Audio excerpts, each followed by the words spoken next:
Florida State got some pretty rough news this week. Mike Norvell confirms to Zach Blostein of Noles 247 that Destin Hill would be out for the season. We heard some rumors about this. We heard some speculation that this might happen.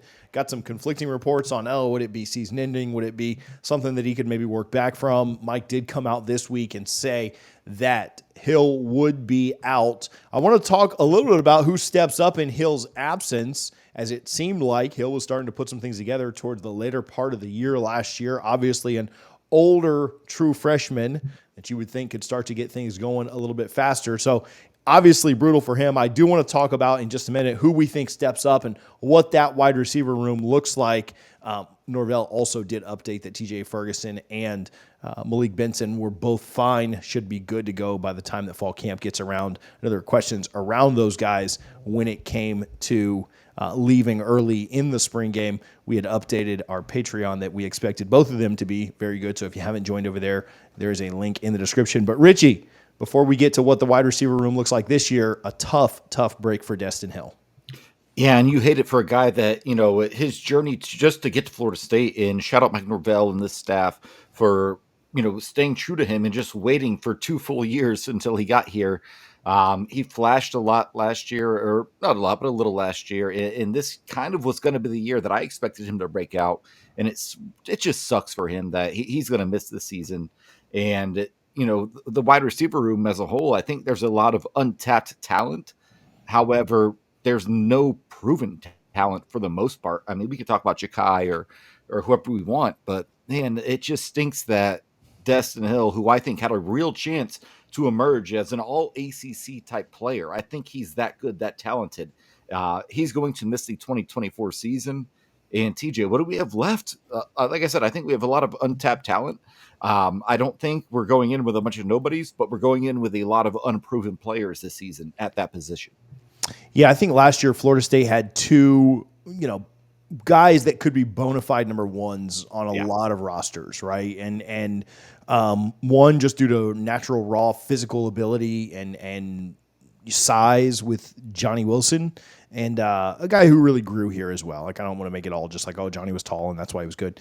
But and then another guy in Keon Coleman who went, one pick after the first round, right? And so I think that is what's missing. As far as the entire room, I mean, there's a lot of really good pieces in the room. Former 5-star Hakeem Williams. You talk about Jalen Lucas. You talk about Jakai Douglas, who you just mentioned.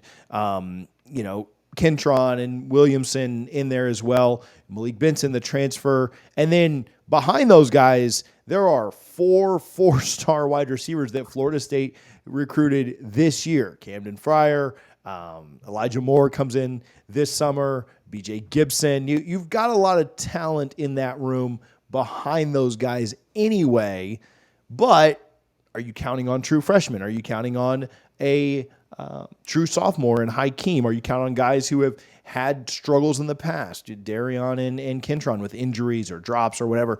I don't know that you're counting on Jalen Lucas to be, your number one. So I don't think the Noles have a true wide receiver one. Now, somebody at the end of the day is going to step up and take that wide receiver one role. But a true wide receiver one is how many other teams are they wide receiver one on, right? Yeah. I think Florida has that in Eugene Wilson. I think Miami has that with a couple of wide receivers that do a good job. I think you can make as many jokes about how he disappeared in the Florida State game, but Restrepo would be a one on a lot of teams. Colby Young would be a number one on a lot of teams. And so I think that Florida State's probably biggest question mark on the entire roster right now is wide receiver. And so we talked about this a little bit off air, Richie. If I've got a pick for wide receiver one, so I'll give you my wide receiver 1 and 2, and then we'll maybe talk about number 3 here in a minute. In some order, I think the guys who lead us this year are going to be Malik Benson and Kentron Portier. I am hoping that Kentron can get through the year healthy. I know that's been a struggle for him here at Florida State. I am hoping that whatever issues were happening with drops in the spring game and in spring camp and in spring practice and stuff can be remedied, and we can kind of limit that as much as possible. I feel like when you've got a problem with drops, like you just always have a problem with drops. Like Mike Evans is one of the best ever to play, and you still just like look at a couple catches a game and you're like, what in the world are you doing here, bro? Like, what's going on? Like when you have a drops thing, like I've not seen many guys just like shake the drops thing. Like I don't think that ever goes away. Hopefully it will. I'd love to be wrong here, knock on wood, right? Like I'd love for that to get revisited and reshared. But all things considered, I don't think they make a massive splash in the portal. I don't think there's a guy out there that's worth taking. There's no Keons this year. No Keons, not even close to a Keon. There's no even key, let alone a Keon.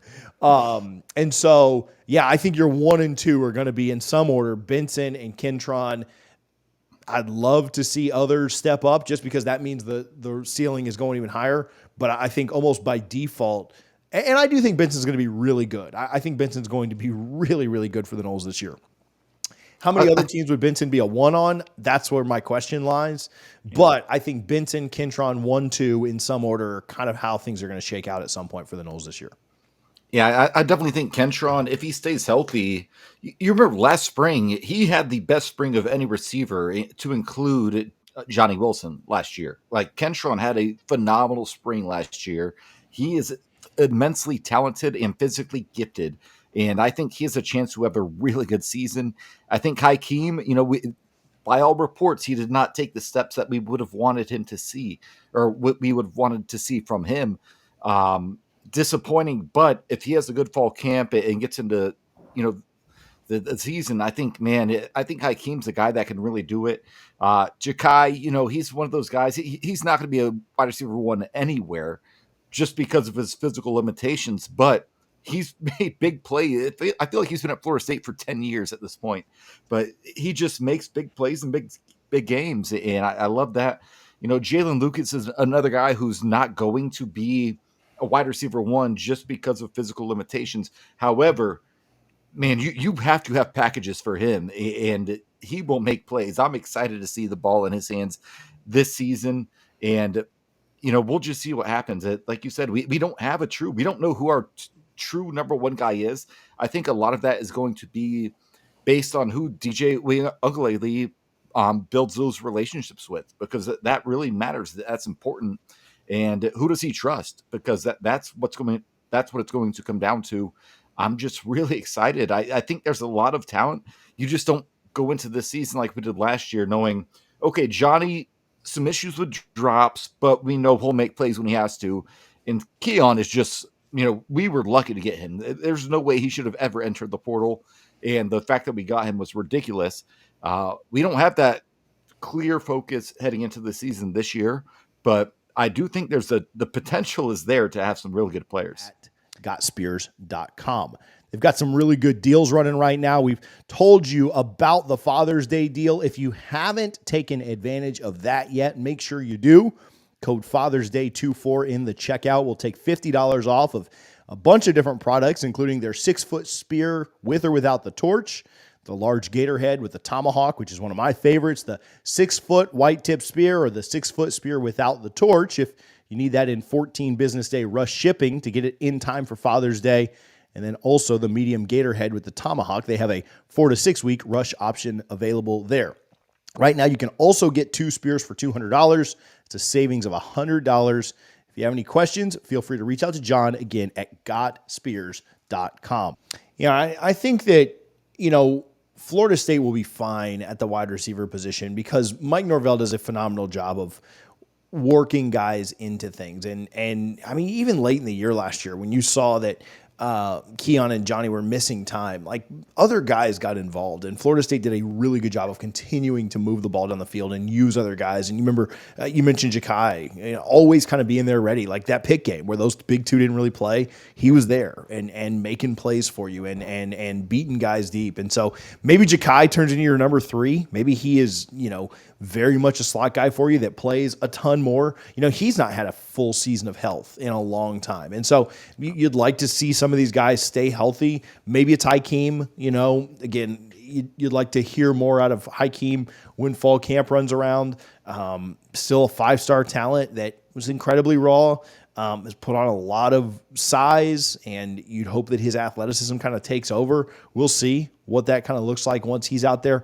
But I don't think it'll And what I worry about with Florida State is not necessarily a big picture. I think they'll be fine in the wide receiver room. I think that DJ will make enough plays. I think they'll be pretty run heavy. That'll open things up for wide receivers. And as long as they can hold on to the ball, they'll be fine. What I worry about is when it comes to that crunch time, big time situation late against Clemson in overtime or late against Miami to go up by 2 scores. Who do you just throw the ball up to and say that guy's coming down with the catch? I don't know that there is someone right now. Now, somebody emerge by week 3 or 4? Does somebody emerge by week 5 when you play Clemson or however that ends up looking? I hope, right? I don't know yet. But on the whole, I think they'll be fine. And I think they will be I think they'll be put in good positions. I think they'll get open. I think they'll do a good job for the most part. This schedule is very backloaded where you've got some easy games to start. You do have Clemson, but then you have Miami, Florida, and Notre Dame all late. I think you'll have a chance to have some guys kind of step into those roles. But again, you get into a late game situation. Last year, you knew what you could do. You throw it up to Johnny, you throw it up to Keon, and most of the time they're coming down with a catch. It's overtime in Clemson, doesn't matter. Throw it up to Keon. It's late in the game against Florida or Miami, doesn't matter. Throw it up to Johnny, we'll be fine. That's where I think we'll struggle the most. That's what concerns me the most, unless that guy emerges. Now, Kentron's got the size for it, and Kentron has the ability to go do it. Can he hold on to the ball? Can he stay healthy? Can he hold on to the ball? If he can do those 2 things, he might end up being your number 1, right? And Malik might kind of slot in behind him. That's the biggest thing to me. Florida State's got the talent on the roster. The talent just has to perform, right? Like you've got to, at the end of the day, you got to execute. If by some miracle, which the portal window is closed now, so it'd have to be, I have no clue how, but by some miracle, if some kind of Keon jumps into the portal, I think you go all out to try and grab him. Otherwise, I think you're riding with what you got and you roll with it. And at the end of the day, you know, I mean, what you got to do, you got to develop, you got to keep guys healthy. You got to, I mean, injuries stink. I get it, but you know, you got to develop and you've got a lot of young talent in that room. Destin, Hakeem, 4 stars behind those guys. You're going to have a chance to continue to develop that room better and better and better. You also obviously have the portal, but you might run into years like this one where the portal doesn't give you a whole lot. Even in the first cycle, they went out and got Benson. I don't think there were a lot of guys out in that portal window that they were super interested in going after. I just think it was a weaker portal year at the wide receiver position. So you can't always count on the portal. As good as Florida State's been in the portal, that's, you know, for the, not to get on the whole portal rant, which I'm rambling at this point, Richie, but not to get on the whole portal rant. But when people say is the portal sustainable from the aspect of like, can you continue to hit? Well, I think Florida State's always going to hit. My big concern is where's the Keon this year, right? Where's that guy? Because I don't know that he exists. Where's the Johnny Wilson this year? I don't know that he exists. That's what worries me the most about the portal. It's not that Florida State can't land them, because they can, but those guys just didn't exist this year in the portal. And that's what worries me. But again, for the future, you've got Hakeem Williams, Destin Hill, 2 blue chips, and then 4 more blue chips behind them that you recruited this year. You should be able to make this a really, really good wide receiver room for a long time. Yeah, I definitely think so. And I think, like we said, the talent's there. We just don't know where it's going to come from. It's like, TJ, I'm a big Orlando Magic fan. Very good young core. And we knew Paolo Banchero was good. We knew, Franz Wagner was good. But again, very young, and it's coming together. Obviously a first-round bounce, but that's okay. That's kind of what I feel about this receiver room. There's a lot of good core talent there, and it just needs to come together. And if the Donk does his job, shout out Ron Dugans, man, I think this could be a special room by the end of the season. When we talk about this group in December, it might sound a lot different than what we're talking about right now, where we're saying we have a lot of unknown pieces and, potential and talent, but no production. But by the end of this season, by December, when we're talking after Florida State wins another ACC championship and we're getting ready for the college football playoff, we might say, hey, we have a damn good receiver room right now. I'm hoping. Fingers crossed. I'm not super down on the wide receiver room. I do believe it's the biggest question mark on the team right now. Yeah. And I think that's fair. I think that there's a lot of talent there. It's can they go out and prove it? So